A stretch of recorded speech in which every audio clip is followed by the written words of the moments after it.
चौहान साहब, आपने बात की चुनावों की, तो पालनपुर में जो चुनाव होंगे विधानसभा के होंगे, तो उसमें क्या आप चुनाव लड़ेंगे? मैं पक्का चुनाव लड़ूंगा। पालनपुर से नहीं लड़ा तो सुलह से लड़ूंगा जरूर। लास्ट मैंने एक बार चुनाव जरूर लड़ना है, दिल करता है कि लड़ूंगा इस बार। अगर पालनपुर से नहीं लड़ा तो सुलह से लड़ूंगा, दो में से एक। सुलह से आपकी दावेदारी ठीक है? मैं सोच रहा हूँ कि सुलह से लड़ूंगा। अगर इतना ही मैं बोल देता हूँ, अगर गठबंधन से अगर सीट नहीं मिली तो फिर मैं पार्टी छोड़कर भी लड़ने के लिए तैयार हूँ। इस बार सुलह से जरूर लड़ने का दिल है एक बार। और कितनी सीट पर हमने पहले आपको बोला कि हमने आदरणीय पासवान से ये शर्त रखी है कि कम से कम गठबंधन में 3-4 सीटें तो आप ले सकते हैं हिमाचल प्रदेश में, जबकि सारे प्रदेशों में आपने छोड़ दिया इस बार। उनके कहने से, आदरणीय प्रधानमंत्री कहने से सब कुछ छोड़ दिया उन्होंने। तो हिमाचल के लिए हमने उनको आग्रह किया और वो माने कि मैं जरूर लेकर दूंगा। तो क्या ऐसा लगता है कि वो दे देंगे 16 या 12? देखो 16 या 12 पैसे देंगे। अगर हम प्रूव करेंगे कि हम वर्थ हैं उसके, तो कोई भी मना नहीं करेगा। अगर हम प्रूव करते हैं तो प्रवीण जी, अगर हम प्रूव करते हैं कि 16 से दावेदारी मेरी ठीक है, तो कोई ऐसे थोड़ी दे देंगे कि गिफ्ट दे देंगे कि चलो कोई भी खड़ा हो जाएगा। अगर मैं प्रूव करता हूं कि मेरी वर्थ है 16 से, तभी देंगे। अपनी टिकट बेकार थोड़ी नहीं करेंगे। आदरणीय प्रधानमंत्री जी अपनी टिकट पर बर्बाद थोड़ी नहीं करेंगे किसी बंदे को देकर जो काबिल नहीं है। अगर हमारे कुछ बंदे 3-4 सीटों से प्रूव करते हैं, वाह वाह के वो देते हैं कि वो बीजेपी के दूसरे कैंडिडेट से बेटर प्रूव कर सकते हैं, वो तो डेफिनेटली देंगे। अदरवाइज हमें स्टेट प्रेसिडेंट बनाने का औचित्य नहीं है कोई।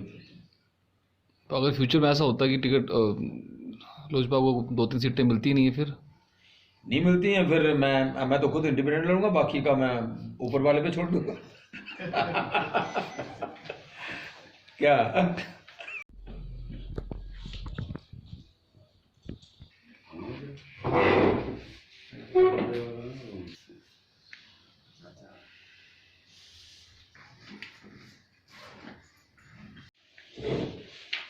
कंदरोड़ी में प्लांट लगाना, जो कि कांगड़ा से बाहर जा रहा था, मैंने आदरणीय पासवान जी को जबरदस्ती वहाँ खींच के ड्रैग करके लाया मानो, और कंदरोड़ी में प्लांट लगाया।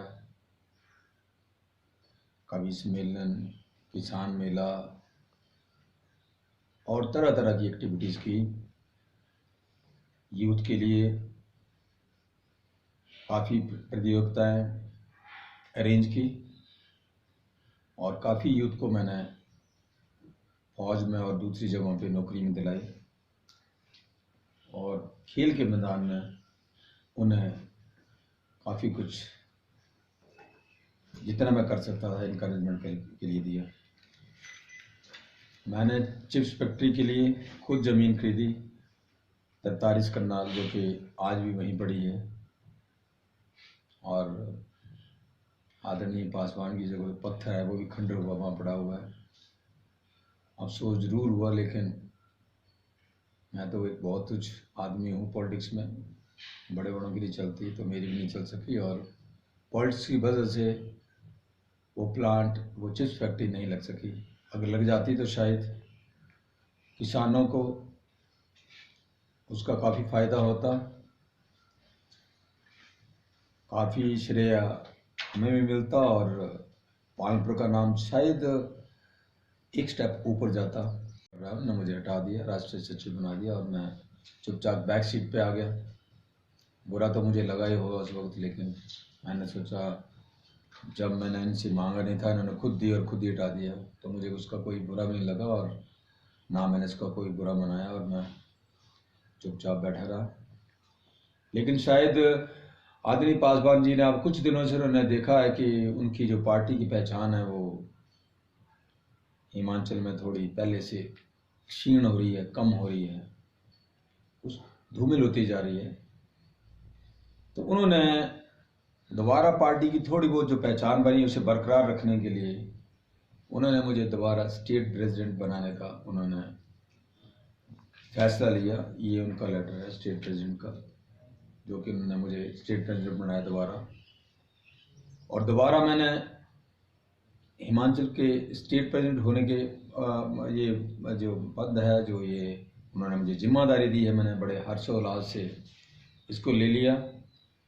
हर्षोल्लास इसलिए भी हुआ कि मैं एक तो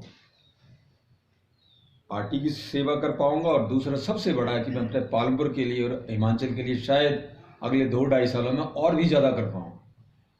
उनके पास एक बहुत ही बड़ा FCI का महकमा है, आदरणीय प्रधानमंत्री से उनके बड़े अच्छे संबंध हैं, बड़े अच्छे ताल्लुकात हैं, काफ़ी अच्छी उनकी ये बॉन्डिंग है उनके साथ। तो मैं FCI डिपार्टमेंट में यूथ को नौकरियां दिलाना, FCI के गोडाउन बनाना और बहुत सी सारी चीज़ें मैं कोशिश करूंगा कि अपने पालमपुर अपने प्रदेश के लिए कर पाऊँ। साथ ही साथ उन्होंने हमारे कुछ मेंबरों को FCI गवर्नमेंट ऑफ इंडिया की तरफ से FCI के मेंबर बनाने की भी घोषणा की है, जो कि लेटर ऑन द प्रोसेस है, वो थ्रू SSP पुलिस के आते हैं। और FCI के अगर मेंबर हमारे कुछ हमारे कुछ कार्यकर्ता बन जाते हैं तो शायद FCI मेंबर बनने के वजह से हम प्रदेश को और फ़ायदे दे सकें और चीज़ें अपने प्रदेश को, अपने पालमपुर को उपलब्ध करा सकें। मैं आपको वादा करता हूं कि मुझे पार्टी बाद में, लेकिन अपना पालमपुर और अपना प्रदेश पहले है और मैं अपने प्रदेश की पूरी सेवा करूंगा और जितना मैं हो सका मैं सारा कुछ करूंगा। और चुनावों की बात है, चुनाव भी नज़दीक हैं, तो मैंने आदरणीय पासवान से पहले शर्त यही रखी थी कि आपका गठबंधन है, जैसे कि आपने दूसरे स्टेटों में चुनाव नहीं लड़े हैं, तो इस स्टेट में अगर चुनाव नहीं लड़ते हैं तो आपका फिर हमारा सारा जो भी होगा, जितने भी हमारी वो कठिन परिश्रम होगा या हमारा भाग दौड़ होगी, वो बेकार जाएगी। तो उन्होंने मुझे आश्वासन दिया है कि आदरणीय प्रधानमंत्री जी ने कुछ वजह से उन 4 स्टेटों में 5 स्टेटों में जो चुनाव हो रहे हैं, वहाँ दूसरी सभी अपने पार्टी को बोल दिया था, सहयोगियों को बोल दिया कि वहाँ से वो चुनाव ना लड़ें और अगले आने वाले किसी भी स्टेट में चुनाव में वो जरूर हमारी पार्टी की कुछ ना कुछ वो भागीदारी रखेंगे। और मुझे उम्मीद है कि अगर हम अपना लोहा कुछ कंस्टिट्यूंसी में, MLA के कंस्टिट्यूंसी में प्रूव कर सके तो शायद हमें कुछ सीटें वो आदरणीय मोदी जी से लेके दे रहे हैं। हम फिलहाल भोला जी को प्रधान महासचिव नियुक्त किया जाता है। बोले जी से धन्यवाद। रोशन लाल ठाकुर को चंबा का अध्यक्ष मनोनीत किया जाता है। श्रीमती श्रेष्ठा देवी को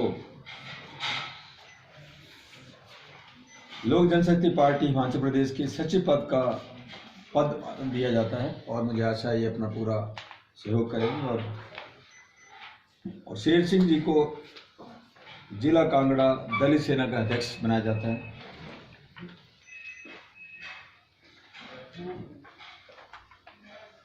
बाकी के हमारे जो कार्यकारिणी है वो कुछ समय बन जाएगी और उसके बाद मैंने चिराग पासवान जी और आदरणीय पासवान जी से मैंने आग्रह किया कि वो पालमपुर का दौरा करें, फिर पालमपुर में अपनी चहलकदमी, अपना वो प्रेजेंस दिखाएं ताकि पालमपुर वासियों को भी पार्टी का पता चले और हम उनसे यहाँ आने के बाद हम भी पालमपुर के लिए कुछ जो हम लेना चाहते हैं वो लेने की पूरी कोशिश करेंगे।